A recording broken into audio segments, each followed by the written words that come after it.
तो स्वागत है आपका अल्टरनेटिंग करंट के माइंड मैप में। डायरेक्ट करंट ऐसा भी हो सकता है, इसको रिपल डीसी बोलते हैं। लेकिन डायरेक्ट करंट के लिए आप ये याद रखें कि भाई वो डायरेक्शन नहीं बदलता समय के साथ, लेकिन अल्टरनेटिंग करंट डायरेक्शन भी बदल रहा है, मैग्नीट्यूड भी बदल रहा है, सब बदल रहा है। जैसे यहां पे हम बोले इंडिया में कि यार 50 हर्ट्ज वाला करंट आ रहा है, 220 वोल्ट है, 50 हर्ट्ज पे आ रहा है, इसका मतलब 50 साइकिल्स पर सेकेंड, यानी कि वो अपना डायरेक्शन 100 बार बदल रहा है। नहीं नहीं, ऐसा नहीं, इसको मैथ्स की हत्या बोलेंगे। मैथ्स हम शर्मिंदा हैं, तेरे कातिल अभी जिंदा हैं।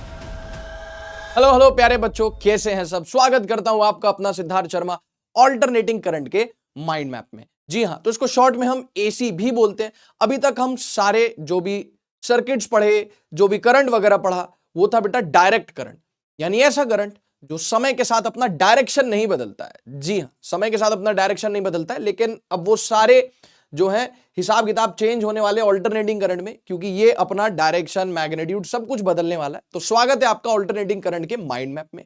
सबसे पहले बेटा मैं आपको बता दूं कि ट्रांसफॉर्मर्स इसी में पढ़ाया जाता है, अल्टरनेटिंग करंट में। तो लास्ट तक बने रहेगा, लास्ट में मैंने रिवाइज करवाया है, आपको बताऊंगा मैं ट्रांसफॉर्मर्स के बारे में। 2024 में भी ट्रांसफॉर्मर्स पे सवाल आया, फ्री के 4 नंबर। 2023 में भी ट्रांसफॉर्मर्स पे सवाल आया।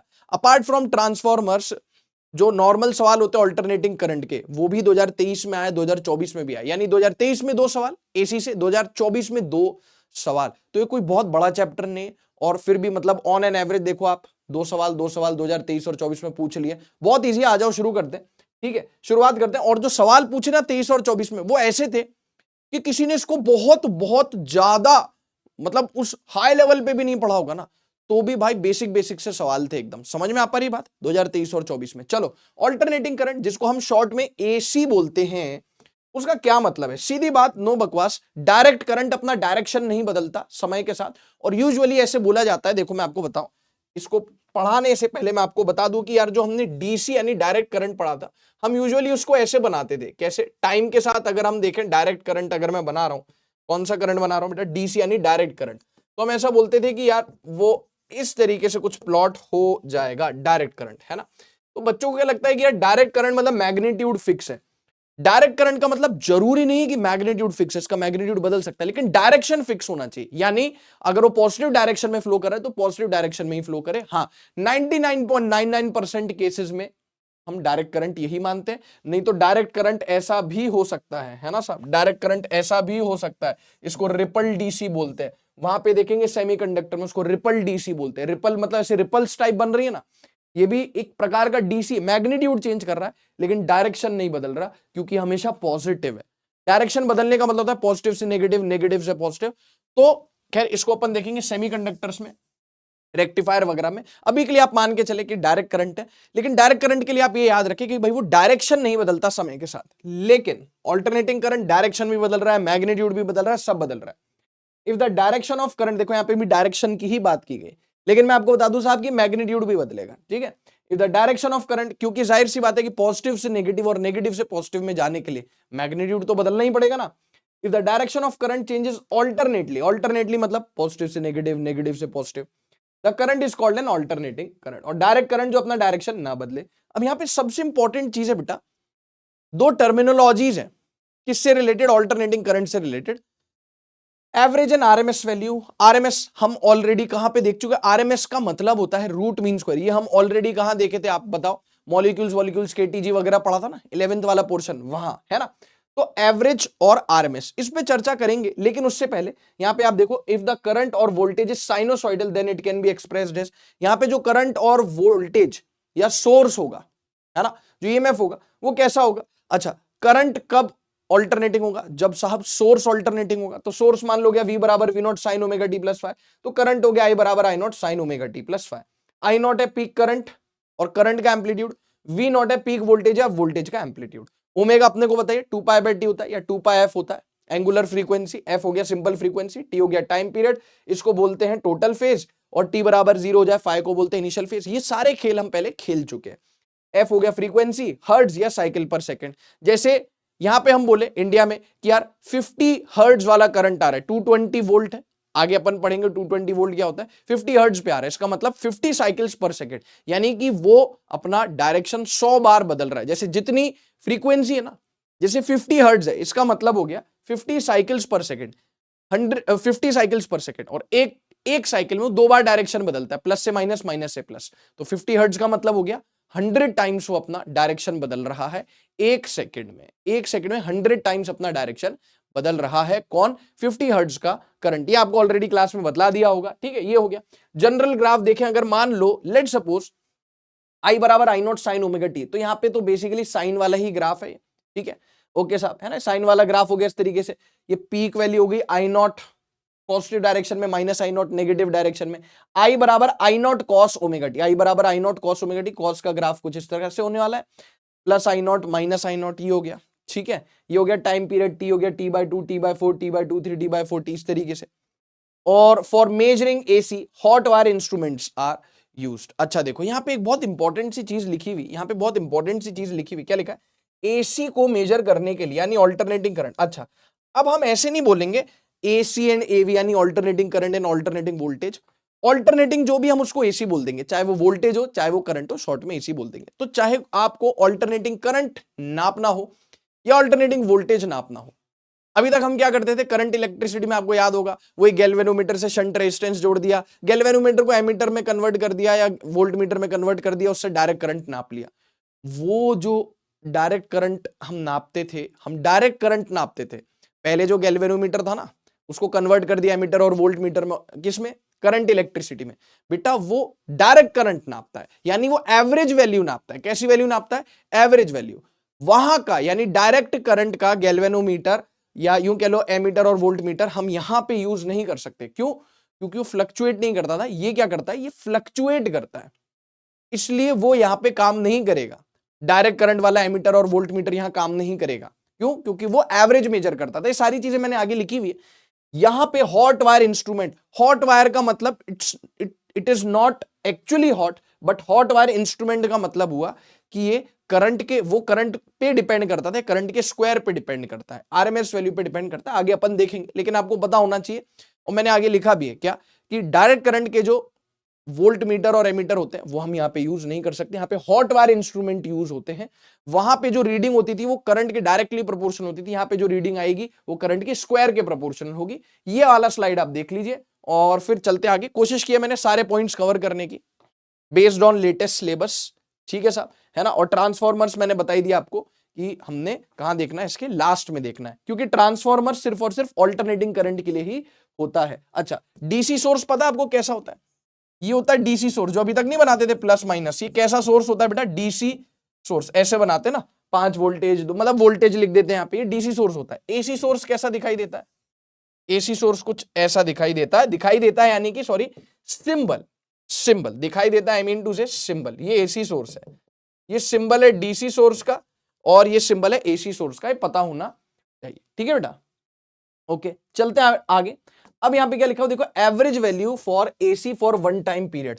अगर आपको किसी पर्टिकुलर टाइम पीरियड के लिए, किसी पर्टिकुलर टाइम इंटरवल के लिए एवरेज निकालना है, ये एवरेज का सिंबल है, एवरेज का सिंबल है। आप इसको ऐसे भी लिख सकते हो, आप इसको ऐसे, ये एवरेज का सिंबल ऐसे भी लिख सकते हो, या फिर आप IAVG करके भी लिख सकते हो। ये क्या होता है सुनो, अब क्योंकि करंट जो है वो टाइम का फंक्शन है, तो integration I D T divided by integration D T. अब प्लीज ऐसा मत करना, वो मैथ्स की हत्या हो जाएगी नहीं तो। dt से dt सही कर दिया, इंटीग्रेशन से इंटीग्रेशन, बोले आई एवरेज आई के बराबर आ गया। नहीं नहीं, ऐसा नहीं, इसको मैथ्स की हत्या बोलेंगे। मैथ्स हम शर्मिंदा हैं, तेरे कातिल अभी जिंदा हैं, ऐसा नहीं करना साहब, ठीक है। तो इसको ऐसे काटा पीटी नहीं करनी। और क्लास में इस तरीके के सवाल करवाए भी जाते हैं कि I as a function of time देता है ना, और फिर एक पर्टिकुलर टाइम इंटरवल के लिए आपसे एवरेज वैल्यू निकलवा लेता है। जैसे let suppose I not sine omega T हो गया मान लो आई नॉट साइन ओमेगा टी हो गया, किसी पर्टिकुलर टाइम इंटरवल के लिए आपको एवरेज निकालने का बोल दिया। खैर, मतलब जो प्योर साइन या प्योर कॉस होगा उसका तो एक साइकिल के लिए, एक टाइम इंटरवल के लिए, एक साइकिल के लिए एवरेज 0 आएगा, वो अपन आगे देखेंगे। बस इसने ऐसी यहाँ पे लिख दिया। अच्छा, मुद्दा क्या है? स्लोप का, डिफरेंशिएशन का मतलब होता है स्लोप, इंटीग्रेशन मतलब होता है एरिया। इंटीग्रेशन मतलब एरिया, तो इसको मैं लिख सकता हूं area under IT graph divided by, ये टाइम इंटरवल हो गया, डिवाइड बाय टाइम इंटरवल लिख देता हूं। क्या लिख देता हूं बेटा? Divided by time interval. समझ में आ पा रही बात? हाँ सर, है ना। तो इसमें भी ग्राफ वगैरह पे सवाल होते हैं। देखो लिखा हुआ है I average is 0, I average is 0 for 0 से t, यानी एक टाइम पीरियड, 0 से कैपिटल T यानी एक time period, for a sinusoidal AC wave है ना, या कोसाइनोसॉइडल भी होगी, यानी कॉस वाली होगी तो भी 0 ही होगा। The average value of sine और cos function for one time period और एन टाइम पीरियड, एन यानी n1 हो सकता है, 2 हो सकता है, 3 हो सकता है, इंटीजर मतलब एक टाइम पीरियड के लिए, दो टाइम पीरियड के लिए, तीन टाइम पीरियड के लिए, मतलब जो होल नंबर में ऐसे इंटीग्रल टाइम पीरियड होगा ना साइन का ग्राफ या कॉस का ग्राफ, तो उसका एवरेज 0 आएगा, जो मैं आपको पहले बता चुका हूं, है ना।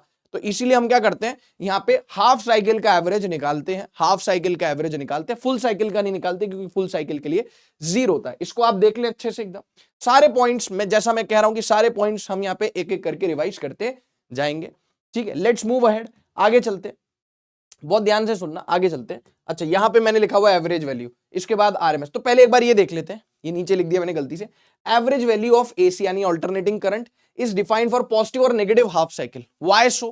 क्योंकि साहब पूरी साइकिल के लिए तो, और अपन मान के चल रहे कि भाई प्योर साइन ग्राफ या प्योर कॉस का ग्राफ है, तो फुल साइकिल के लिए तो 0 हो गया, तो हाफ साइकिल के लिए कितना हो गया, 2i0/π। पॉजिटिव हाफ साइकिल के लिए +2i0/π, नेगेटिव हाफ साइकिल के लिए -2i0/π। समझ में आ पा रही बात? तो फुल साइकिल के लिए कितना हो गया, 0। तो हाफ साइकिल के लिए average current for full cycle, average current for half cycle या average voltage for half cycle, यहां पे लिखा हुआ है और मैं इसको हाईलाइट भी कर देता हूं, है ना। और यहां पे हम बोल रहे हैं कि यार पॉजिटिव के लिए प्लस हो जाएगा, पॉजिटिव के लिए प्लस हो जाएगा, नेगेटिव हाफ साइकिल के लिए माइनस हो जाएगा। खैर यहां पे लिखा हुआ है ना, रीजन भी अब आपको पता है, ठीक है। अच्छा, रूट मीन स्क्वायर क्या होता है? रूट मीन स्क्वायर यानी स्क्वायर का मीन करना है, स्क्वायर का मीन या स्क्वायर का एवरेज लेना है और फिर रूट लगा देना है। तो स्क्वायर का मीन फिर, है ना, आपको क्या लगा देना है, स्क्वायर का मीन फिर रूट ले लेना। कई बच्चे इसको अंडर रूट से स्क्वायर को काट देते हैं, ऐसे नहीं होता, क्योंकि आपने पहले स्क्वायर किया, उसका एवरेज लिया, फिर रूट आप कर रहे हो, तो यहां पे आपके पास आएगा peak value by √2।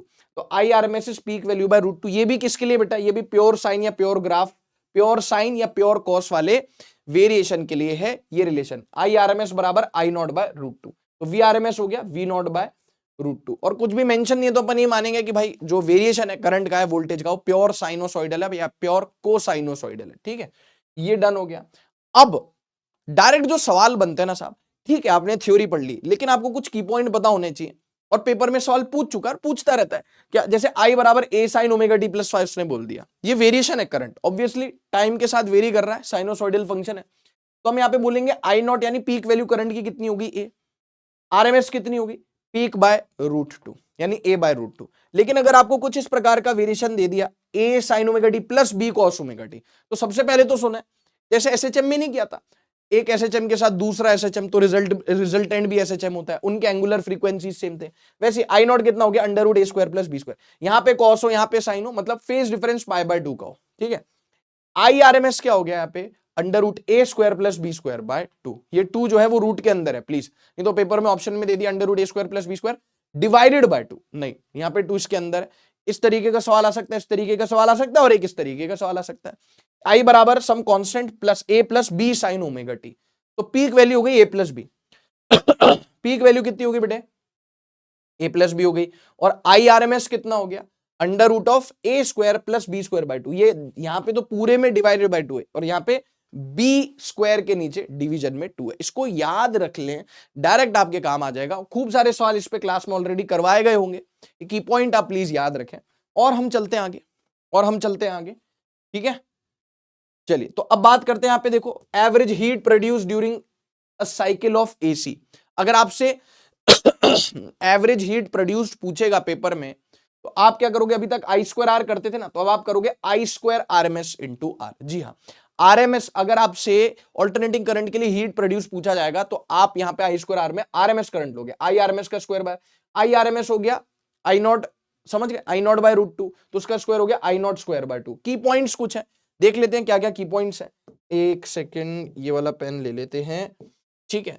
RMS value is also called virtual value और इफेक्टिव वैल्यू। तो प्लीज याद रखें, RMS वैल्यू को हम वर्चुअल वैल्यू, इफेक्टिव वैल्यू भी कहते हैं। कभी पेपर में उसने इफेक्टिव वैल्यू बोल दिया या वर्चुअल वैल्यू बोल दिया, परेशान नहीं होना है। RMS value, AC ammeter and voltmeter always measures RMS value. मैंने आपको कहा था हॉट वायर इंस्ट्रूमेंट RMS वैल्यू मेजर करते हैं। DC ammeter and voltmeter always measures average value. DC वाले जो एमीटर और वोल्टमीटर होते हैं वो एवरेज वैल्यू मेजर करते हैं। तो अब मुद्दा क्या हुआ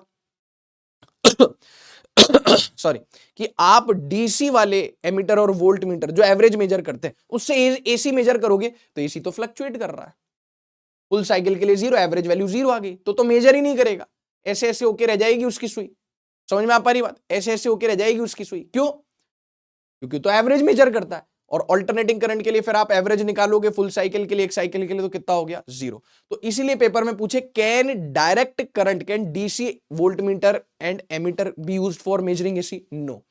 लेकिन एसी वाला मेजर करता आरएमएस वैल्यू, तो एसी वाले से आप डीसी मेजर कर सकते हो। मतलब 100 बात की एक बात है, आपको क्लास में लिखवाया भी गया होगा की पॉइंट में, कि डीसी इंस्ट्रूमेंट से आप एसी मेजर नहीं कर सकते, लेकिन एसी इंस्ट्रूमेंट से डीसी मेजर कर सकते हैं। यानी DC ammeter and voltmeter can not be used to measure AC, but AC ammeter and voltmeter can be used to measure DC. Why so? Because AC measure करता RMS और DC measure करता है average value. ये आपको लिखवाया गया होगा class में, ठीक है। Values printed on AC circuit are RMS value.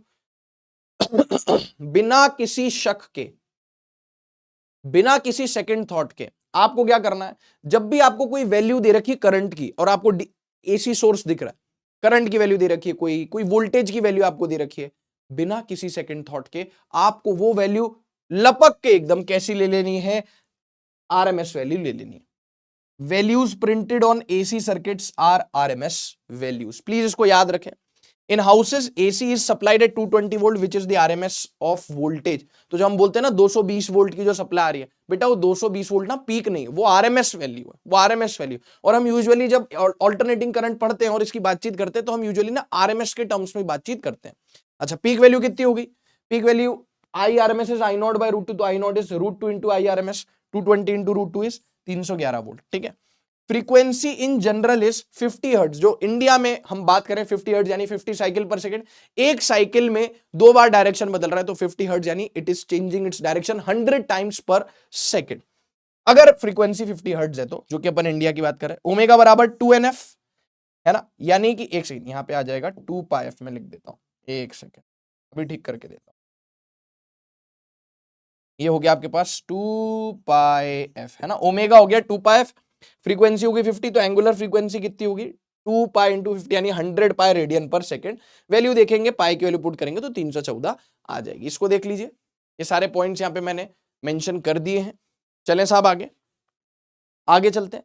Phasor diagram की अगर अपन बात करें तो यहां पे ना हम करंट को और वोल्टेज को वेक्टर्स की तरह ट्रीट करते हैं to make things simpler and easier, है ना। अपने सहूलियत के लिए हम यहां पे वोल्टेज और करंट को वेक्टर की तरह ट्रीट करते हैं, ठीक है। डायग्राम रिप्रेजेंटिंग एसी वोल्टेज और current as vectors with phase angle between them. मान लो I बराबर I naught sine omega t, V बराबर V naught sine omega t plus phi है, तो करंट के रेस्पेक्ट में वोल्टेज का फेज डिफरेंस कितना हो गया? फाई हो गया। देखो ये हो गया I नॉट, है ना, phase angle omega t, V naught का हो गया omega t plus phi, phase difference हो गया फाई। मतलब वोल्टेज का फेज एंगल माइनस करंट का फेज एंगल, हो गया फेज डिफरेंस, है ना। या इस तरीके से भी कर सकते हो, V नॉट का मान लो लेट सपोज फाई 2 है, I नॉट का फाई 1 है, तो फाई कितना हो गया? Phi 2 minus phi 1। Average power consumption, मैं अभी एक साथ हट जाऊंगा साइड में, एक बार पहले सारी चीजें देख लेते हैं। तो एवरेज पावर कंजम्पशन की अगर अपन बात करें तो जैसे अभी तक वो यूज नहीं करते थे अपन, एक मिनट करंट ये चेंज कर देते हैं कलर, हाँ। जैसे अभी तक अपन बात करते थे कि पावर होता है, कि पावर क्या होता था? V square by R, V square या I square into R, V into I, है ना।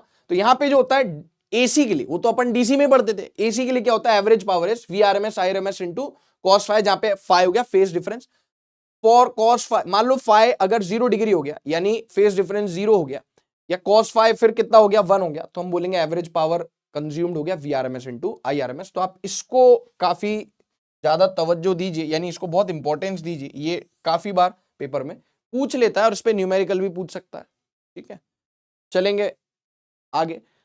अब कौन कौन से सर्किट्स पूछे जा सकते हैं? एक तो ऐसा सर्किट पूछ ले जिसमें खाली, हाँ, कौन सा source? AC source, DC source नहीं, एसी सोर्स। एसी सोर्स के साथ खाली रेजिस्टर दे दिया, resistors only, inductor only, capacitor only. मान लो जो सोर्स है वो कितना है? V बराबर V naught sine omega t, V बराबर V naught sine omega T और V बराबर V naught sine omega T, ठीक है साहब। अब देखना बहुत ध्यान से, देखिएगा कि V हो गया V naught sine omega T. यहां पे आपको ध्यान रखना है, बाकी मैं आज आपको एक निमोनिक भी याद करवा दूंगा, जिससे अगर आपको अभी तक कोई कंफ्यूजन होता आ रहा होगा ना, यार सर बहुत कंफ्यूजन होता है कि कैपेसिटर में कौन आगे, वोल्टेज आगे कि करंट पीछे, है ना, इंडक्टर में कौन आगे कौन पीछे, भाई बहुत कंफ्यूजन होता है। एक निमोनिक बता दूंगा, एक ट्रिक बता दूंगा, कभी गड़बड़ नहीं होगी। खैर, रेजिस्टर्स, अगर खाली रेजिस्टर है तो करंट और वोल्टेज जो है सेम फेज में होते हैं, कोई फेज डिफरेंस नहीं होता, V and I are in phase, और हम हॉरिजॉन्टली बना देते हैं, हॉरिजॉन्टल बना देते हैं करंट को, और क्योंकि वोल्टेज भी उसी के साथ है, फेज में है, कोई फेज डिफरेंस नहीं, तो वोल्टेज भी बन गया हमारे पास हॉरिजॉन्टल में। यहाँ पे जो फेज डिफरेंस होता है 0 होता है, cos फाई 1 होता है, और एवरेज पावर कितनी हो जाती है, ERMS या VRMS इंटू IRMS हो जाती है। सही बात है। इस वाले सर्किट को देख लो एक बार, फिर अपन inductor only and capacitor only भी देख लेते हैं, बचे हुए दो भी देख लेते हैं। इंडक्टर ओनली की बात करें तो यहाँ पे अब जो है वो इंडक्टर है, ठीक है। अभी मैं उसकी बात करूंगा, किसकी, रिएक्टेंस की, कैपेसिटिव रिएक्टेंस, इंडक्टिव रिएक्टेंस, यार आपने पढ़ा होगा, है ना। तो यहाँ पे क्या होता है, अभी के लिए याद कर लो, ये पढ़ लेंगे, फिर एक साथ ट्रिक बता दूंगा कि कैसे ध्यान में रखें, कभी भी ना भूलें कि कौन से सर्किट में कौन आगे और कौन पीछे, ठीक है। तो इंडक्टर वाले सर्किट में जो करंट होता है वो वोल्टेज से, प्योरली इंडक्टर वाले में जो करंट होता है वो वोल्टेज से π/2 यानी 90 डिग्री पीछे होता है, यानी यूं कह सकते हैं कि करंट लैग्स वोल्टेज बाय π/2, ठीक है। तो करंट तो हमेशा अपन हॉरिजॉन्टली बनाने वाले हैं, तो अब जो है करंट π/2 पीछे वोल्टेज से, या वोल्टेज आगे है करंट से बाय 90 डिग्री।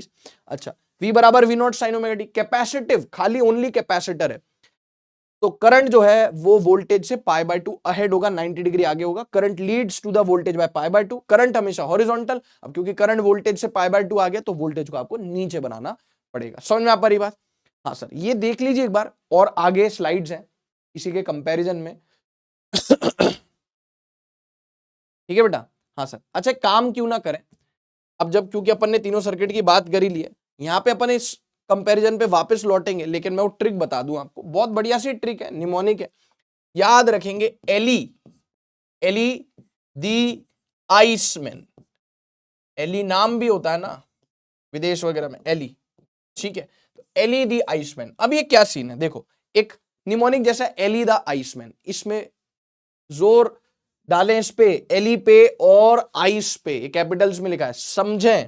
देखो बेटा, ये क्या है, एली, यहां पे एल आ रहा है, हाँ सर, तो कौन आगे, ई आगे, आई पीछे, हाँ हाँ सर, बात तो सही है।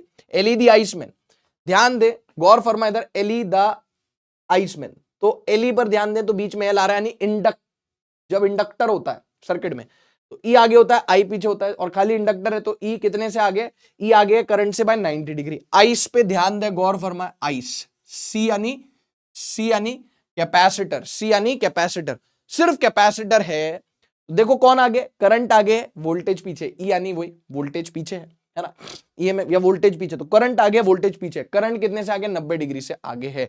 तो याद रख सकते हैं कि जब भी इंडक्टर है तो ई आगे, आई पीछे है, जब भी कैपेसिटर है तो आई आगे, ई पीछे है।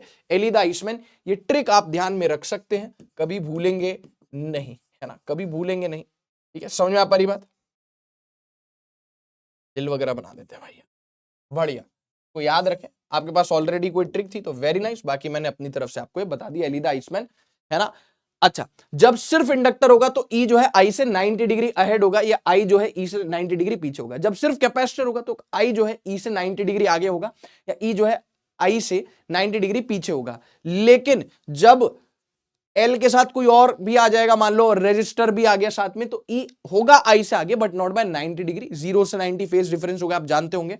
सिमिलरली जब सी के साथ कोई और कंपोनेंट आ गया जैसे रेजिस्टर, तो आई ई से आगे होगा but not by 90 degree, but with a phase difference ranging between 0 से 90, ठीक है। बट ये ट्रिक फिर भी काम करेगी। चलते हैं आगे। अच्छा, देखेंगे यहाँ पे सिंगल कंपोनेंट सर्किट, वही जो अपन कंपैरिजन कर रहे थे, resistors only, inductor only, capacitor only. I और वी दोनों साइनोसॉइडल, कोई फेज डिफरेंस नहीं, कोई आगे नहीं, कोई पीछे नहीं, मतलब है ना, फेज डिफरेंस 0 है। अच्छा, आई नॉट कितना हो गया, वी नॉट बाय आर, या आई आर एम एस हो गया V R M S by R, ठीक है साहब, है ना। अब यहां पे जो होगा वो फेज डिफरेंस दोनों में कितने का है, π/2, मतलब एक ग्राफ साइन का तो दूसरा ग्राफ कॉस का होगा। खैर, तो फेज डिफरेंस π/2 का, कॉस फाई कितना हो गया बेटा, 0, और यहां पे भी फेज डिफरेंस, अगर मैं मैग्नीट्यूड की बात करूं, phase difference 90 degree, cos phi 0, तो एवरेज पावर कंज्यूम कितना हो गया, V R M S I R M S cos phi, pi π/2 हो गया, कॉस π/2 0, तो एवरेज पावर जीरो, जिसको वॉटलेस सर्किट बोलते हैं, मतलब ऐसा सर्किट जो पावर कंजम्पशन नहीं कर रहा है, तो उसको हम वॉटलेस करंट बोलेंगे। ऐसा करंट जो पावर कंजम्पशन नहीं करके दे रहा है, वॉटलेस करंट, और ऐसे सर्किट को वॉटलेस सर्किट बोलेंगे, यहां भी और यहां भी। अब सुनो, अभी तक तो सिर्फ हम बात करते थे कि भाई जो रेजिस्टर है वो करंट के फ्लो को अपोज करता है। अब इंडक्टर की अगर अपन बात करें तो बेटा वो भी करंट के फ्लो को अपोज करता है, लेकिन वो जिस, मतलब यूं कह लो कि जिस वैल्यू से करंट को अपोज करता है उसको हम रेजिस्टेंस नहीं बोलते, उसको हम बोलते हैं रिएक्टेंस। यानी रेजिस्टेंस हम बात करते थे रेजिस्टर के लिए, जब रेजिस्टर क्या करता है, करंट के फ्लो को अपोज करता है, लेकिन जब इंडक्टर, जब कैपेसिटर करंट के फ्लो को अपोज करता है, वहां पे हम रेजिस्टेंस नहीं बोलते, वहां पे हम बोलते हैं रिएक्टेंस। अच्छा, रिएक्टेंस, रिएक्टेंस भी वैसा ही है जैसा रेजिस्टेंस है ना, बट यहां पे रिएक्टेंस दो चीजों के लिए यूज होता है, या तो इंडक्टर के लिए, एक सेकंड, यहां पे कैपेसिटिव आएगा, इसको मैं ठीक कर दूं, यहां पे आ जाएगा कैपेसिटिव रिएक्टेंस, यहां पे क्या आ जाएगा बेटे, कैपेसिटिव रिएक्टेंस, क्या आ जाएगा बेटे, कैपेसिटिव रिएक्टेंस, यूनिट वही होती है इसकी भी, ओम। अच्छा, रिएक्टेंस को रिप्रेजेंट करते हैं एक्स से, तो इंडक्टिव रिएक्टेंस हो गया एक्सएल और कैपेसिटिव रिएक्टेंस हो गया एक्ससी। एक्सएल का फॉर्मूला ओमेगा एल, एक्ससी का फॉर्मूला 1/c ओमेगा, 1/ओमेगा सी। ओमेगा हो गया आपके जो वेरिएशन है सोर्स का या करंट का, जो वेरिएशन है, एंगुलर फ्रीक्वेंसी है ना, एंगुलर फ्रीक्वेंसी है बेटा, ठीक है। यूनिट ओम है, देखो यूनिट ओम है। Plays role of resistance, plays role of resistance, तो ध्यान में रखेंगे कि inductive reactance XL omega L के बराबर, कैपेसिटिव रिएक्टेंस एक्ससी 1/ओमेगा सी के बराबर, यूनिट वही है अपना, है ना। तो यहाँ पे आई नॉट कितना हो गया प्योरली इंडक्टर सर्किट में, वी नॉट बाय एक्स से एक्सएल, यहाँ पे आर था, यहाँ पे हो गया एक्सएल। या आई आर एम एस कितना हो गया, वी आर एम एस, यहाँ पे आर था, यहाँ पे एक्सएल हो गया, और यहाँ पे क्या हो जाएगा, एक्स सी हो जाएगा, है ना, वही रिलेशन है, देख लेंगे इसको। चलते हैं फिर आगे, सारा कंपैरिजन कर लिया, अब आगे चलते हैं, अब आगे चलते हैं, ठीक है। हाँ साहब, इसको देख लिया। अच्छा, समरी है, यहाँ पे कुछ नहीं है। इंपिडेंस क्या होता है देखना, इंपिडेंस क्या होता है, इंपिडेंस होता है, अच्छा सर मान लो किसी सर्किट में रेजिस्टेंस भी है, रिएक्टेंस भी है, तो वो जो कुल मिला के, जैसे यार हम डायरेक्ट करंट वाले जो करंट इलेक्ट्रिसिटी में उन्हीं करते थे सवाल, फाइंड आर इक्विवेलेंट, वहां पे जितना भी टोटल रजिस्टर होता था आर इक्विवेलेंट। वैसे मान लो किसी सर्किट में इंडक्टर भी है, कैपेसिटर भी है, रेजिस्टर भी है, सब के सब क्या कर रहे हैं, मिलकर करंट को अपोज कर रहे हैं, तो उन सब की वजह से जो रेजिस्टेंस होगा, यानी यूं कह लो the hindrance towards the flowing current in an alternating circuit is known as impedance. ये होता है इंपीडेंस। और इंपीडेंस पता है क्या होता है, सिंपल एकदम, इंपीडेंस क्या होता है, अंडर रूट ऑफ रेजिस्टेंस का स्क्वायर प्लस प्लस एक्स का स्क्वायर, यानी एक्स क्या है बेटा, रिएक्टेंस है। अब अगर खाली रेजिस्टर है तो एक्स नहीं होगा, तो जेड हो गया आर के बराबर। खाली कैपेसिटिव सर्किट है, इंडक्टिव सर्किट है, आर नहीं होगा, तो जेड किसके बराबर हो गया, एक्स के बराबर। और जब सारे के सारे आ जाएंगे, मतलब आप समझना है ना, जब सारे के सारे आ जाएंगे, या यूं कह लो कि आर के साथ एक्स एल आ गया, तो under root R square plus XL का स्क्वायर, आर के साथ सी आ गया under root R square plus XC का स्क्वायर। और सर अगर आर के साथ एल सी सब आ गया, वो अपन आगे देखेंगे, कोई दिक्कत नहीं है। फिलहाल यहाँ पे अपन बात करें आर ओनली, एल ओनली और सी ओनली की, है ना। तो आर ओनली इंपीडेंस आर ही है सर, और कुछ नहीं, तो जेड किसके बराबर हो गया, आर के। एल ओनली, तो आर तो है नहीं, तो जेड हो गया अंडर रूट एक्सएल स्क्वायर, तो जेड हो गया एक्सएल के बराबर। सी ओनली, आर है नहीं, जेड हो गया अंडर रूट एक्सी स्क्वायर, तो जेड हो गया आपके पास एक्स यानी 1/ओमेगा सी। बात करें फेज डिफरेंस की, तो आर ओनली में 0 है, एलई एल वाले में एलई, ई जो है आई से आगे है बाय पाई/2, ठीक है, और आइस ई जो है वो आई से पीछे बाय पाई/2, तो यहाँ पे माइनस पाई/2 आ गया। यहाँ पे सारी समरी लिखी हुई है, ये इंपीडेंस है साहब, इसको इंपीडेंस बोलते हैं। अच्छा, खास बात क्या है इंपीडेंस की, सेम यूनिट कितनी है बेटा, इसकी भी यूनिट वही है जो रिएक्टेंस की है, जो रेजिस्टेंस की है, ठीक है। ये देख लीजिए फटाफट से, चलते फिर आगे, ठीक है। Okay boss, let's move ahead. हाँ सर, अब देखो अब क्या होने वाला है यहाँ पे, अब आरएल सर्किट, अभी खाली आर वाला सर्किट पढ़ लिया, खाली एल वाला सर्किट पढ़ लिया, खाली सी वाला सर्किट पढ़ लिया, अब आर के साथ एल आ गया। अच्छा, मैं आपको एक बात बताऊं तो एक सवाल आया था 2024 में, मतलब इसी साल जो सवाल आया था, उसमें कैपेसिटर ओनली आपको क्या दे रखा था बेटा, कैपेसिटर ओनली आपको क्या दे रखा था, सर्किट दे रखा था, ठीक है। और उसमें आपसे आई पीक पूछा था, तो क्या हो जाएगा, V peak by XC, XC को लिख दिया 1/ओमेगा सी, है ना, तो V peak into omega into C. ये सवाल था इस पे, जी हाँ मैं लिख दूं 2024 में इतना बेसिक सवाल, नीट 2024 में इस फॉर्मूले से सवाल आया है, और कौन से केस से, कैपेसिटर ओनली से।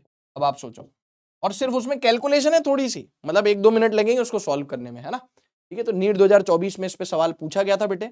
चलेंगे आगे, चलेंगे, आ जाइए। हाँ, LR सर्किट, और वो ट्रांसफार्मर का तो था ही, और एक ये सवाल था 2024 में। 2023 में एक ट्रांसफार्मर का सवाल था, और आगे चल के हम पढ़ेंगे, वैसे तो आपको आप रिवीजन करना है तो आपने सुना ही होगा, एक रेजोनेटिंग फ्रीक्वेंसी होती है, एक रेजोनेटिंग फ्रीक्वेंसी होती है, वो रेजोनेटिंग फ्रीक्वेंसी पूछी थी उसने 2023 में। खैर चलिए, तो LR सर्किट यानी R के साथ L भी आ गया।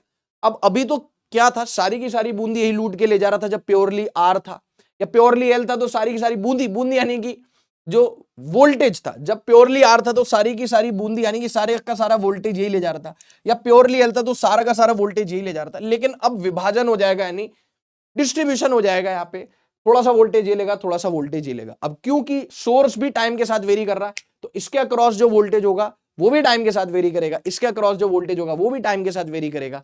करंट को मान लिया आई, V बराबर V naught sine omega T. अभी जो VR है, VR का मैक्सिमम वैल्यू, जो पीक वैल्यू, वो कितना हो जाएगा, करंट का peak value into resistance. VL यानी इस voltage across capacitor, sorry voltage across inductor, उसका जो पीक वैल्यू वो हो जाएगा करंट का पीक वैल्यू इंटू XL। समझ में आ पा रही बात। ये पीक वैल्यू है बेटा, ये पीक वैल्यू दोनों है ना, ये दोनों VR और VL टाइम के साथ वेरी करेंगे, लेकिन VR का पीक वैल्यू और VL का पीक वैल्यू यहाँ पे लिखा हुआ है। Voltage phasor diagram. अब सर यहाँ पे कौन किससे आगे कौन किससे पीछे, ध्यान से देखो, मन की आंखों से देखो बेटा, तो यहाँ पे आपको L दिखाई दे रहा है, यानी यहाँ पे कौन सा इफेक्ट लग जाएगा, इंडक्टिव इफेक्ट नहीं, आपके केमिस्ट्री वाला, ऑर्गेनिक केमिस्ट्री वाला इंडक्टिव इफेक्ट नहीं, इंडक्टिव इफेक्ट यानी L है ना, तो L यानी अगेन यहाँ पे E आगे I पीछे, है ना, या यूं कह लो कि I जो है वो E से पीछे, बट नॉट बाय 90 डिग्री से। यहाँ पे जो फेज डिफरेंस होगा वो 0 से 90 के बीच में होगा। कैसे निकालेंगे वो आगे देख लेंगे। तो यहाँ पे E जो है वो I से पीछे, तो I आपने बना लिया हॉरिजॉन्टल में, और I नॉट हो गया, ये हो गया I। VR क्या है, वोल्टेज अक्रॉस रेजिस्टर। बेटा करंट और वोल्टेज अक्रॉस रेजिस्टर में सेम फेज होता है, और याद करो जब प्योरली इंडक्टिव सर्किट होता था तो जो वोल्टेज होता था किसके अक्रॉस, L के अक्रॉस, वो करंट से 90 डिग्री आगे होता था। यहाँ पे VL और VR का V आ गया, V नेट, तो V नेट कितना हो गया under root VL square plus VR। tan phi कितना हो गया बेटा, VL बाय VR। और भी तरीके हैं फाई निकालने के, पहले आप इसको देख लीजिए, पहले आप इसको देख लीजिए। अब बात करते हैं I बराबर I नॉट। अब देखो जो I है वो E से पीछे है बाय हाउ मच, फाई। तो अगर V है V naught sine omega t, तो I हो गया I naught sine omega t minus phi. ठीक है, और बाकी आप बोल सकते हो Z क्या हो गया, total voltage by total current, V naught by naught या VRMS बाय IRMS, है ना, is equals to Z, is equals to Z हो गया under root R square plus XL का स्क्वायर। यहाँ पे R है और XL है, तो under root R square plus XL का स्क्वायर।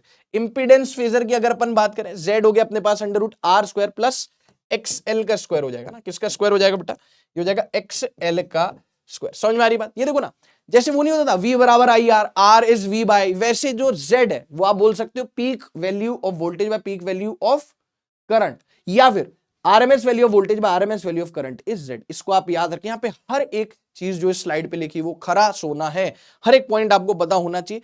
इंपीडेंस फेजर की बात करें तो बेटा मैं VL को लिख सकता हूं, VL का पीक वैल्यू कितना था I नॉट इंटू XL, है ना, और VR को लिख सकता हूं मैं I naught into R, I naught से I नॉट को शहीद करके मैं लिख सकता हूं यहाँ पे R और XL। तो Z कितना हो गया, इनका रिजल्टेंट यानी under root of R square plus XL square. tan phi कितना हो गया, परपेंडिकुलर अपॉन बेस यानी XL बाय R। यहां से भी आप फाई निकाल सकते हो। Peak value of current V naught by Z हो गया, वो तो पता ही अपने को, I नॉट कितना हो गया V नॉट बाय Z, या I पीक कितना हो जाएगा V पीक बाय Z। सारी चीजें आप देख लीजिए, सारी चीजें। और ये बहुत ज्यादा इंपॉर्टेंट है कि भाई फेज डिफरेंस कैसे निकाले हैं, तो tan फाई हो जाएगा XL बाय R इस केस में। ठीक है, और यहाँ पे कौन किससे आ गया पता चल रहा है बेटा, E जो है I से आ गया, I जो है E से पीछे है। LR सर्किट की बात हुई, देख लीजिए। चलिए तो लेट्स मूव अहेड, आगे चलेंगे, और अब RC सर्किट की बात करेंगे। किसकी बात करेंगे बेटा, RC सर्किट की बात करें। RC सर्किट, थोड़ी सी बूंदी इसने लूट ली, थोड़ी सी बूंदी इसने लूट ली, आई मीन टू से थोड़ा सा वोल्टेज इसके पास, थोड़ा सा वोल्टेज इसके पास। अब यही टाइम वेरिंग है, तो ये भी टाइम वेरिंग है, ये भी टाइम वेरिंग है, लेकिन इसका पीक वैल्यू, हाँ सर समझ गए, करंट का पीक वैल्यू इंटू है, इसका पीक वैल्यू करंट का पीक वैल्यू इंटू XC। बिल्कुल साहब, सीख रहे हैं, बढ़िया। वोल्टेज फेजर डायग्राम अगर आपको याद हो तो I and potential across R तो सेम फेज में होते हैं, है ना, यस सर। और जब प्योरली कैपेसिटिव सर्किट होता था आइस, तो E जो है वो 90 डिग्री से पीछे होता था वोल्टेज अक्रॉस कैपेसिटर, तो VC हो गया नीचे। अब VC और VR का V नेट आ गया under root VR square plus VC square. tan phi कितना हो गया हॉरिजॉन्टल से, यानी यूं कह लो कि V और I के बीच में जो फेज डिफरेंस है कितना हो गया, tan फाई कितना हो गया VC बाय वी आर। मैं यहाँ पे आई नॉट की जगह ना खाली आई लिख देता हूं तो ज्यादा बेटर रहेगा, ठीक है ना बेटा।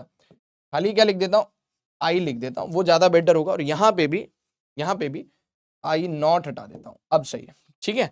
हाँ सर ये हो गया। अच्छा अब यहाँ पे कैसा इफेक्ट लगेगा, साफ साफ दिखाई दे रहा है कि यार कैपेसिटर यानी आइस वाला इफेक्ट लगेगा। कौन सा इफेक्ट लगेगा, आइस, यानी अब की बार जो करंट है वो वोल्टेज से आगे है, लेकिन by how much, not by 90 degree, क्योंकि एक मिक्स सर्किट है, आर भी है साथ में। आई जो है वो ई से आगे, but not by 90 but by 5। Impedance phasor बनाया, यस सर। जैसे यहां पे आपने आई वी आर को लिख लिया I naught into R, VC को लिख लिया I naught into XC, I naught से आई नॉट शहीद हो गया, ये हो गया एक्सी, ये हो गया आर, दोनों का रिजल्टेंट जेड हो गया under root R square plus XC का स्क्वायर। टेन फाइव कितना हो गया बेटा, परपेंडिकुलर यानी एक्सी बाय आर। ये बहुत ज्यादा इंपॉर्टेंट है, ये बहुत ज्यादा इंपॉर्टेंट है। यहाँ पे नेचर पता होना चाहिए सर्किट का, कैसे इंडक्टिव नेचर होगा सर्किट का, गलत बोल दिया, इंडक्टिव बोल दिया, सॉरी, कैपेसिटिव नेचर होगा। हाँ बाकी आई नॉट बराबर वी नॉट बाय जेड या आई आर एम एस बराबर V R M S by Z यहाँ पे हो जाएगा, देख लेंगे इसको। चलते हैं आगे। कैपेसिटिव यहां पे कैसा नेचर था बेटा, इंडक्टिव नेचर था, और यहां पे कैसा नेचर आ रहा है बेटा, कैपेसिटिव नेचर आ रहा है, कैपेसिटिव नेचर आ रहा है, ठीक है। ये देख लो, अब ये कौन सा सर्किट हो गया, आरसी, पिछला वाला कौन सा हो गया बेटा, आरएल। अच्छा pure capacitor, pure inductor, pure resistor वाला देख लिया। अब यहां पे हमारे पास मिलने वाली हमको भेलपुड़ी, भेलपुड़ी मतलब सब कुछ मिक्स है, खट्टा मीठा तीखा, यानी L C R series circuit.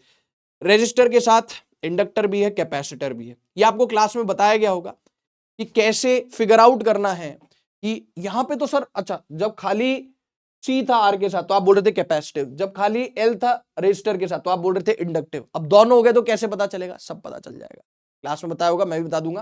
खैर थोड़ी सी बूंदी इसने लूट ली, थोड़ी सी इसने, थोड़ी सी इसने, और बाकी अपन बोल ही सकते हैं कि वी आर का जो पीक वैल्यू होगा करंट का peak value into R, VC का पीक वैल्यू करंट की पीक वैल्यू इंटू एक्स, है ना, एक्ससी, और वीएल की पीक वैल्यू कितनी हो जाएगी, करंट की पीक वैल्यू इंटू एक्सएल। अच्छा हम ये एज्यूम कर रहे हैं कि एक्सएल की वैल्यू एक्ससी से बड़ी है।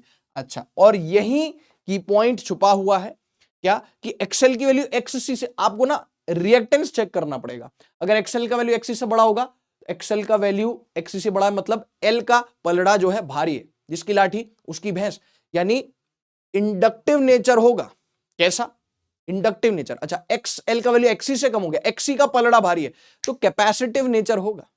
एक केस हम यहां पे लिख के देख लेते हैं कि अगर एज्यूम कर लिया कि अगर एक्सएल की वैल्यू एक्सी से बड़ी है, बाकी पेपर में तो गिवन होगा, तो वोल्टेज फेजर डायग्राम कैसा होगा, देखो आई और वी आर, वीएल ऊपर वीसी ऊपर।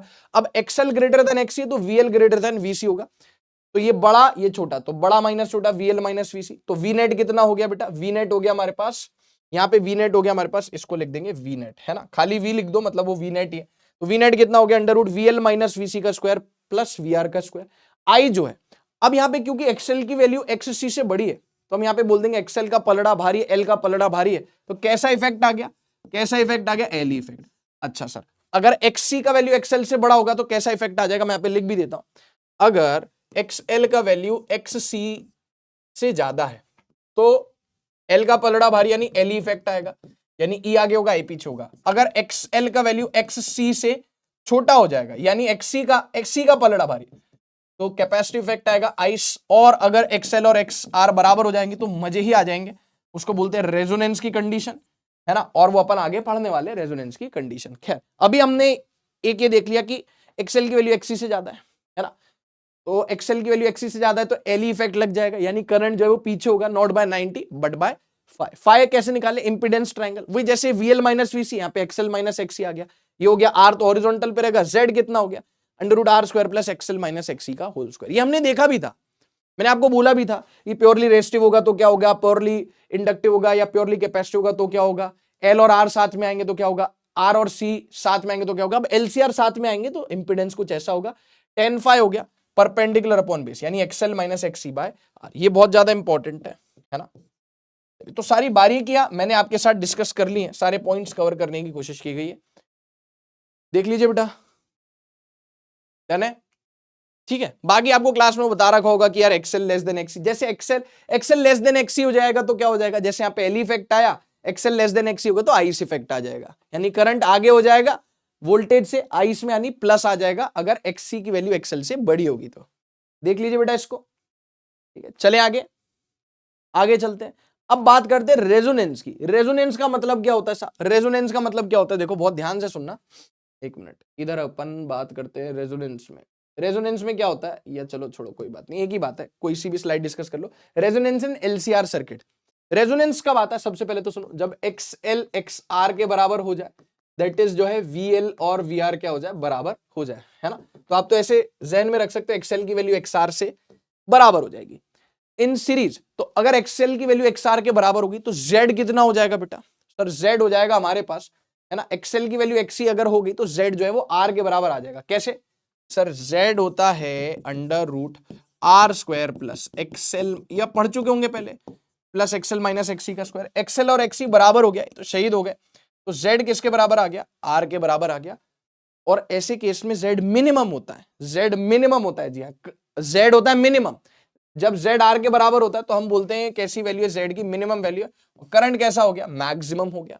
इन series resonance impedance of circuit is minimum and equal to resistance, and current कैसा हो जाता है? मैक्सिमम हो जाता है। अच्छा, किस फ्रीक्वेंसी पे ऐसा होता है? उसको रेजोनेटिंग फ्रीक्वेंसी बोलते हैं। कंडीशन फॉर रेजोनेंस, XL बराबर XC, XL बराबर ओमेगा L, XC बराबर 1/ωc। सही बात है। तो अब आपने बोल दिए ओमेगा इधर चला गया, ओमेगा इधर, omega into omega, omega square, L नीचे आ गया, ओमेगा स्क्वायर बराबर 1/LC, ओमेगा आ गया 1/√LC। इसको बोलते हैं resonating frequency, resonating angular frequency. और अगर आपको रेजोनेटिंग फ्रीक्वेंसी चाहिए तो इसको 2π से डिवाइड कर दीजिए। Resonating frequency, resonating angular frequency लिखी हुई है। रेजोनेंट या रेजोनेटिंग फ्रीक्वेंसी, एंगुलर, और रेजोनेंट या रेजोनेटिंग फ्रीक्वेंसी, ये बहुत इंपॉर्टेंट है। पता है क्या हुआ आपको? पता है क्या हुआ? 2023 में यही पूछ लिया, सीधे यही पूछ लिया। जी हाँ, नीट 2023 में आपसे सीधे रेजोनेटिंग फ्रीक्वेंसी ही पूछ ली। कितना सिंपल है। अच्छा, करंट वर्सेस ओमेगा वाला ग्राफ, तो ओमेगा जब ओमेगा आर के बराबर होगा यानी रेजोनेटिंग फ्रीक्वेंसी, रेजोनेंस होगा, रेजोनेंस पर Z मिनिमम होता है, I मैक्सिमम होता है, कुछ इस प्रकार का ग्राफ आएगा। और Z का ग्राफ इसका जस्ट उल्टा, Z का ग्राफ कैसा आ जाएगा मैं नेक्स्ट स्लाइड पे बना दूंगा। अब आपको जो चीज याद रखनी है वो ये है कि वेरिएशन है किसका? करंट का with respect to angular frequency. जब ओमेगा ओमेगा आर के बराबर हो रहा है तो करंट कैसा हो रहा है? मैक्सिमम। अच्छा, उससे पहले जब ओमेगा की वैल्यू, ये ओमेगा आर है ना, ओमेगा की वैल्यू ओमेगा आर से कम हो तो XC की वैल्यू XL से ज्यादा आती है, यानी करंट लीड करता है, यानी कैपेसिटिव नेचर होता है, कैपेसिटिव नेचर होता है। मैं यहां पे लिख देता हूं। और जब ओमेगा की value right side omega R से ज्यादा हो, ओमेगा की वैल्यू ओमेगा आर से ज्यादा हो राइट साइड, तब XL की वैल्यू XC से ज्यादा होती है, यानी XL की वैल्यू XC से ज्यादा, यानी इंडक्टिव इफेक्ट आ जाएगा। तो यहां पे मैं लिख देता हूं इंडक्टिव। तो पेपर में पूछ सकता है कि ग्राफ के लेफ्ट साइड नेचर कैसा होगा और ग्राफ के राइट साइड नेचर कैसा होगा? तो लेफ्ट साइड कैपेसिटिव नेचर होगा, राइट साइड इंडक्टिव नेचर होगा। राइट साइड कैसा नेचर होगा? इंडक्टिव नेचर होगा। ये आपको पता होना चाहिए। और जाहिर सी बात है कि कैपेसिटिव नेचर होगा तो करंट लीड करेगा आइस, इंडक्टिव नेचर होगा तो करंट लैग करेगा। लेकिन ये पता होना चाहिए ये कैपेसिटिव नेचर है, ये इंडक्टिव नेचर है। देख लें इसको, स्लाइड को, बहुत इंपॉर्टेंट स्लाइड है, बहुत ही ज्यादा इंपॉर्टेंट स्लाइड है बेटा, देख लीजिए इसको। चलते फिर आगे, ठीक है। अच्छा, Z का जो ग्राफ होता है ना बेटा, Z का जो ग्राफ होता है वो कैसा हो जाएगा? Z वर्सेस ओमेगा, इसका जस्ट उल्टा।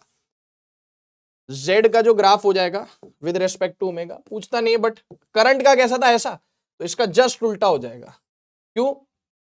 क्योंकि यहां पे हम बोल देंगे कि ओमेगा आर पर, कब बेटा? ओमेगा आर पर, जैसा मैंने बोला, मैंने कोशिश की हर एक पॉइंट कवर करने की। ओमेगा आर पर Z की वैल्यू जो होती है वो Z मिनिमम होती है, और Z मिनिमम कितना होता है? R के बराबर। तो Z वर्सेस ओमेगा ग्राफ कुछ ऐसा आने वाला है, ठीक है। हाँ सर, डन हो गया। देख लें स्लाइड को, देख लें बेटा स्लाइड को, चलते हैं आगे। ठीक है साहब, चले आगे। ये भी अपन ने देख लिया। अच्छा हाँ, ये दूसरा स्लाइड है रेजोनेंस वाला, तो लेट्स सी। V बराबर VR हो गया, अप्लाइड वोल्टेज। अब देखना बहुत ध्यान से, V अगर XL बराबर XC हो गया तो VL बराबर VC हो गया। अगर X, देखो यहाँ पे एक बहुत प्यारा सा डायग्राम बना हुआ है, अगर XL बराबर XC तो VL बराबर VC है, और नेट वोल्टेज जो L और C के अक्रॉस शो हो रहा होगा वो 0 होगा। Net voltage across L and C, VL और VC बराबर है, इसलिए ये तो निपट ही गया। यानी यूं कह लो कि जो V नेट था ना बेटा, वो कितना था? Under root of VR square plus VL minus VC का होल स्क्वायर। अब क्योंकि XL बराबर XC हो गया तो VL बराबर VC हो गया, तो VL और VC बराबर हो गए, तो V नेट कितना आ गया बेटा? VR आ गया। तो वी नेट वी आर के बराबर आ गया अप्लाइड वोल्टेज, कितना आ गया वोल्टेज अक्रॉस रेजिस्टेंस, दोनों बराबर हो गए। जेड हो गया आर के बराबर, यानी इंपीडेंस मिनिमम है, रेजिस्टेंस के बराबर करंट मैक्सिमम है, और ये इशारा करता है कि हमारा जो एलसीआर सर्किट है रेजोनेंस के दौरान वो कैसे बिहेव कर रहा है, प्योरली रेजिस्टिव की तरह बिहेव कर रहा है, क्योंकि Z बराबर आर आ रहा है, V बराबर वी आर आ रहा है, इसका मतलब जो हमारा सर्किट है वो प्योरली रेजिस्टिव की तरह बिहेव कर रहा है।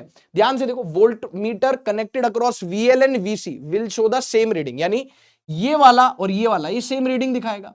Volt meter connected commonly across inductor and capacitor shows no reading. तो पेपर में पूछ सकता है, ये आपको दे दिया कुछ और बाकी सारी चीजें पूछ ली, बेटा ये दोनों की वैल्यू बराबर होगी, सबसे पहले ये दे दिया तो ये दोनों बराबर, और इन दोनों के अक्रॉस जो वोल्ट मीटर लगा उसकी रीडिंग 0 होगी और इसकी रीडिंग इसके बराबर होगी, सिंपल।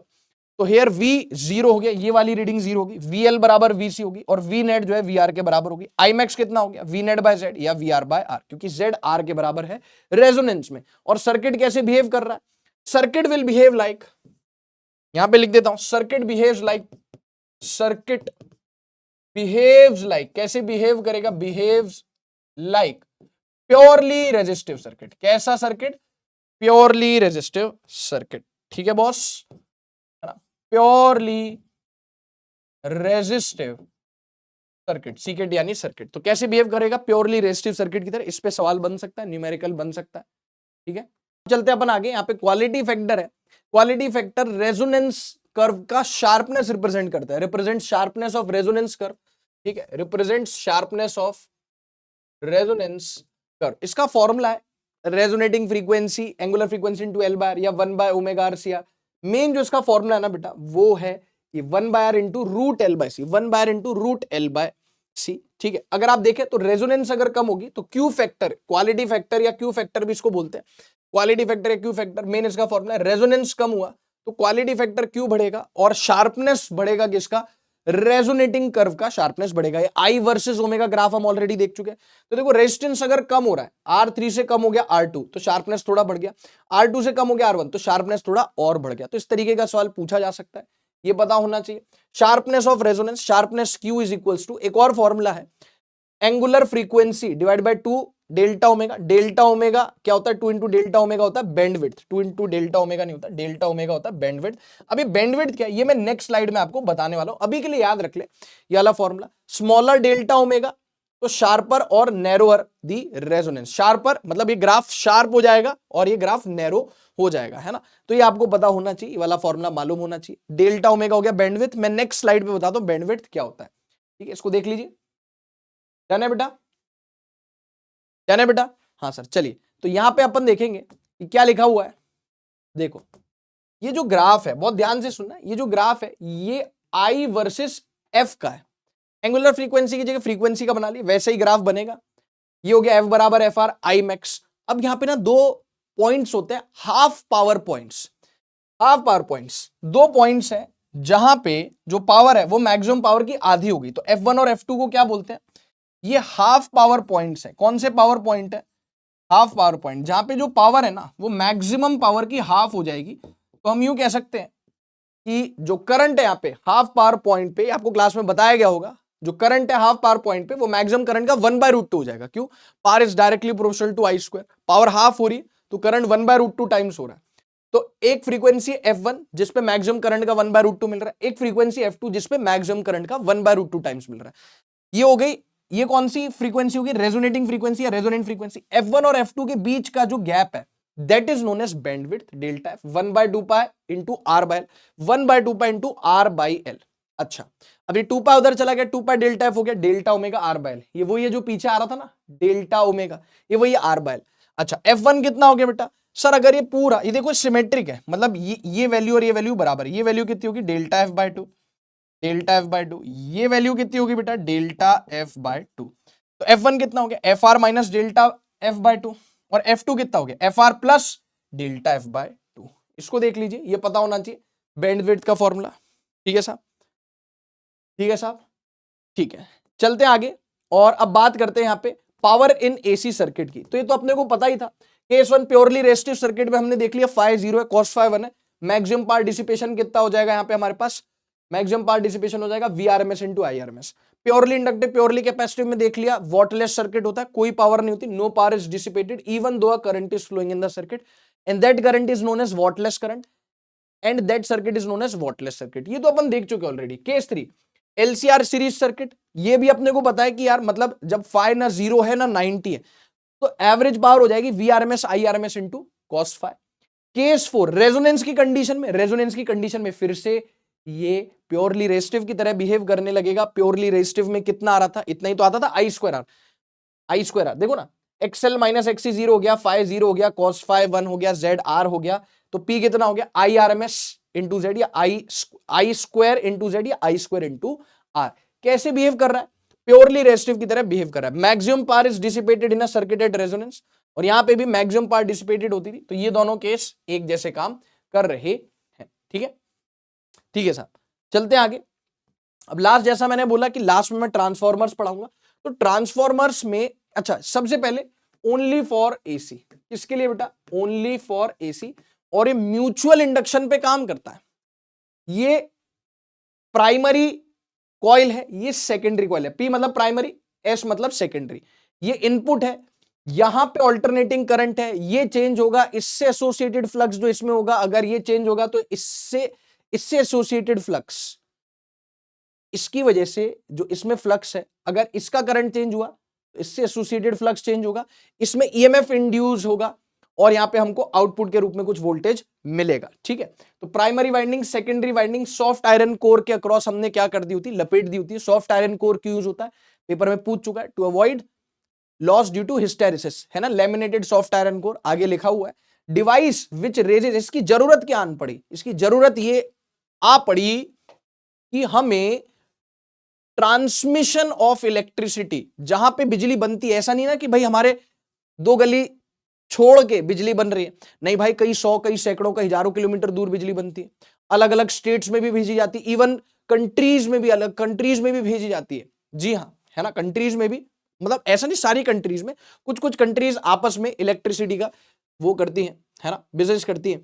तो यार due to transmission losses high voltage करके करंट भेजा जाता है, हाई वोल्टेज करके भेजा जाता है to minimize the losses in transmission of the current. तो जहां पे बिजली बन रही है वो ऐसे नहीं बन रही, जैसे आपने देखा होगा बहुत हाई टेंशन लाइन है, 11 kV की लाइन है, 33 kV की लाइन है, आपने देखा होगा, खतरा, डेंजर। तो ऐसा नहीं कि वो उतने वोल्ट पे बन रहे, बहुत हाई वोल्टेज करके भेजा जाता है, फिर जैसे जैसे अपने डेस्टिनेशन के करीब पहुंचती जाती है, बीच में सब स्टेशन आते जाते हैं, है ना, बहुत सारे पावर ग्रिड्स आते जाते हैं, सब स्टेशन आते जाते हैं, वो डाउन करते जाते हैं, और जब हमारे फाइनली हमारे घर में आती है तो 220 वोल्ट बन के आती है। तो हमारे कॉलोनी में भी ट्रांसफार्मर लगाता है, वो लास्ट में क्या करता है, एकदम हमारे घर के लिए सूटेबल वोल्टेज पे हमको वोल्टेज डाउन करके भेजता है। तो ट्रांसमिशन के दौरान वोल्टेज अप किया, फिर धीरे धीरे डेस्टिनेशन तक पहुंचते पहुंचते उसको डाउन कर दिया गया। ठीक है, तो ट्रांसफार्मर्स क्या काम करते हैं बेटा, कि ये वोल्टेज को अप और डाउन करते हैं बेस्ड अपॉन द रिक्वायरमेंट। उसी प्रकार से 2 प्रकार के ट्रांसफार्मर होते हैं, स्टेप अप और स्टेप डाउन। स्टेप अप क्या करते हैं, वोल्टेज को बढ़ाते हैं, स्टेप डाउन क्या करते हैं, वोल्टेज को कम करते हैं। डिवाइस विच रेजेस और lowers voltage in AC circuits through mutual induction, किस पे काम करता है, पेपर में पूछेगा, म्यूचुअल इंडक्शन। सिर्फ और सिर्फ एसी के लिए है, डीसी के लिए नहीं है। ट्रांसफार्मर कैन इंक्रीज और डिक्रीज वोल्टेज और current but not both simultaneously, मतलब ऐसा नहीं कि करंट और वोल्टेज दोनों साथ में बढ़ा देगा, एक बढ़ेगी एक घटेगी, एक घटेगी एक बढ़ेगी, इस तरीके से। तो इसको आप देख लीजिए, बहुत बेसिक सा डायग्राम है किसका, ट्रांसफॉर्मर्स का, बहुत बेसिक सा डायग्राम है ट्रांसफॉर्मर्स का। आगे चलते हैं, देख लिया, ये लास्ट स्लाइड देख ली थी बेटा, हाँ सर, ठीक है। अच्छा, ट्रांसफॉर्मर्स भी देख लिया, अब इक्वेशंस पे आते, देखो ये सबसे इंपॉर्टेंट, ये सबसे इंपॉर्टेंट। अच्छा, अभी 2024 में पता है क्या हुआ, ऐसे NS/NP दे दिया, मतलब इस तरीके से टर्न का रेशियो दे दिया। NS और NP क्या है, N क्या है, यहाँ पे सब लिखा हुआ, NS है number of turns in secondary, NP number of turns in primary, turn ratio दे दिया, और आपसे फिर VS/VP पूछ रहा है 2024 में, ये देके ये पूछ रहा है VS/VP is NS/NP is equals to IP/IS। ये दोनों तो मतलब सीधे सीधे, ऊपर एस ऊपर एस, नीचे पी, और ये उल्टा है। ठीक है, एफिशिएंसी क्या होती है, power output by power input, percentage efficiency, तो यहाँ पे 100 आ जाएगा, परसेंटेज एफिशिएंसी तो इंटू 100 आ जाएगा। पावर आउटपुट हो गया, वोल्टेज आउटपुट मतलब सेकेंडरी, इनपुट मतलब प्राइमरी। आउटपुट मतलब सेकेंडरी, इनपुट मतलब प्राइमरी। तो VSIS by VPIP ideal transformer, अगर कुछ नहीं बोला है तो हम एफिशिएंसी 1 ले लेंगे या परसेंटेज एफिशिएंसी 100% ले लेंगे। ये VS VP NSNP IPIS सब कुछ लिखा हुआ है। P मतलब प्राइमरी यानी इनपुट, S मतलब सेकेंडरी यानी आउटपुट। इसको याद रखना है साहब, इसको याद रखना है, ठीक है। ये तो तब है। अच्छा, ये परम सत्य, ये परम सत्य समझना, ये ना, ये क्या है, परम सत्य। और हम मान के चल रहे कि एफिशिएंसी आइडियल ट्रांसफॉर्मर की 1 होती है, लेकिन अगर आपको 90% एफिशिएंसी दे दी तो 90% यानी 90/100, तब आप करोगे VSIS बाय VPIP, है ना। समझ में आ पा रही बात। ये वाला जो पोर्शन है, ये वाला जो पोर्शन है, ये तो परम सत्य है, ये तो परम सत्य है, ठीक है। और अगर आइडियल ट्रांसफॉर्मर मान रहे हो तब आप बोलोगे कि VSIS बराबर VPIP, है ना। ये तो परम सत्य, ये वाला जो रिलेशन है। और इसके आगे का रिलेशन कब काम आएगा, ये वाला, जब आइडियल ट्रांसफॉर्मर होगा। और आइडियल ट्रांसफॉर्मर नहीं होगा, एफिशिएंसी दे रखी होगी, तो ये वाला रिलेशन काम आ जाएगा। अब देखो, ट्रांसफॉर्मर टाइप स्टेप अप, मतलब मुझे सेकेंडरी में वोल्टेज ज्यादा चाहिए, प्राइमरी में कम चाहिए। स्टेप अप, सेकेंडरी में वोल्टेज ज्यादा चाहिए एज कंपेयर टू प्राइमरी, तो VS ज्यादा है VP से तो NS ज्यादा है NP से, तो NS ज्यादा NP से। अच्छा, VS ज्यादा है VP से तो IS कम है IP से। समझ में आ पा रही बात। उल्टा रिलेशन है करंट का और वोल्टेज का। तो यहां पे देखो, सेकेंडरी में जो वाइंडिंग्स है वो ज्यादा है, सेकेंडरी में वाइंडिंग्स ज्यादा है, प्राइमरी में कम है। और अगर स्टेप डाउन करना है, मतलब सेकेंडरी में कम है, प्राइमरी में ज्यादा है, सेकेंडरी में कम करना है आपको वोल्टेज, तो VP ग्रेटर देन VS तो NP greater than NS, VP greater than VS तो IP लेस देन IS। उल्टा रिलेशन है, मतलब यहां पे प्राइमरी में वाइंडिंग्स ज्यादा होनी चाहिए, सेकेंडरी में कम होनी चाहिए। पेपर में ये पूछ सकता है डायग्राम बेस्ड सवाल कि which of the following, 4 diagram दे दिए, represents a step up transformer. तो आप देख लेना, स्टेप अप ट्रांसफॉर्मर में सेकेंडरी में टर्न्स ज्यादा होनी चाहिए। Which of the following represent step down transformer, 4 diagram दे दिए, प्राइमरी में वाइंडिंग ज्यादा होनी चाहिए। कैसा भी सवाल बन सकता है, आपका कंसेप्ट अगर क्लियर है तो कोई दिक्कत नहीं आएगी, ठीक है। ट्रांसफॉर्मर पे प्रैक्टिस कर लेना, क्लास में करवाई गई है, प्रैक्टिस कर लेना ट्रांसफॉर्मर्स में। क्यों? क्योंकि 2023 में भी सवाल आया, 2024 में भी सवाल आया, और इतने सारे टोटल आप 37 साल में देखोगे ना, ट्रांसफॉर्मर से भर भर के सवाल है। प्री फंड का 4 नंबर देके जाता है ट्रांसफॉर्मर। अब बात करते बेटा इसके लॉसेस की, losses in transformer. Copper loss यानी I²R, वही कि भाई किसी कंडक्टर से अगर करंट फ्लो कर रहा है तो heat loss, copper loss. To minimize, conductors are made of large cross section area, large cross section area नहीं, रेजिस्टेंस कम हो जाएगा। एडी करंट लॉस, इसमें भी सवाल पूछ चुका है। To minimize the eddy current loss, cores are laminated, laminated soft iron core. Hysteresis loss, eddy current loss को मिनिमाइज करने के लिए हम लेमिनेटेड कोर्स यूज करते हैं। Hysteresis loss, select material of narrow hysteresis loop, ferromagnetism में देखा था हम हिस्टेरिसिस लूप, तो पतला सा लूप होना चाहिए। Cores of transformer is made of soft iron, soft iron use करते हैं to minimize hysteresis loss. Laminated cores use करते हैं to minimize eddy current loss. Magnetic flux linkage, हमें मेक श्योर करते हैं कि भाई प्राइमरी कॉइल का मतलब 100% तो नहीं हो सकता, बट मेजॉरिटी जो फ्लक्स है वो किसके साथ लिंक हो, सेकेंडरी के साथ। To minimize secondary winding is kept inside the primary winding, so that primary winding का मेजॉरिटी जो फ्लक्स है वो किससे एसोसिएटेड हो, कोई फ्लक्स लीकेज ना हो सेकेंडरी वाइंडिंग से, ठीक है। ये अलग अलग प्रकार के लॉसेज है इन ट्रांसफॉर्मर, है ना। इन सब पे आप सवाल देख लेना कैसे कैसे पूछे गए PYQ वाली किताब से। तो इसी के साथ मैंने ऑल्टरनेटिंग करंट का ये माइंड मैप खत्म कर दिया, और आशा करता हूं कि आपको बेनिफिशियल साबित होगा फॉर अ क्विक रिवीजन। एकदम आपको बढ़िया से रिवाइज करना है, शॉर्ट नोट्स बनाने हैं, आ जाए माइंड मैप में। मैं आपसे मिलूंगा अगले माइंड मैप में, तब तक के लिए स्वस्थ रहें, व्यस्त रहें, मस्त रहें। थैंक यू प्यारे बच्चों।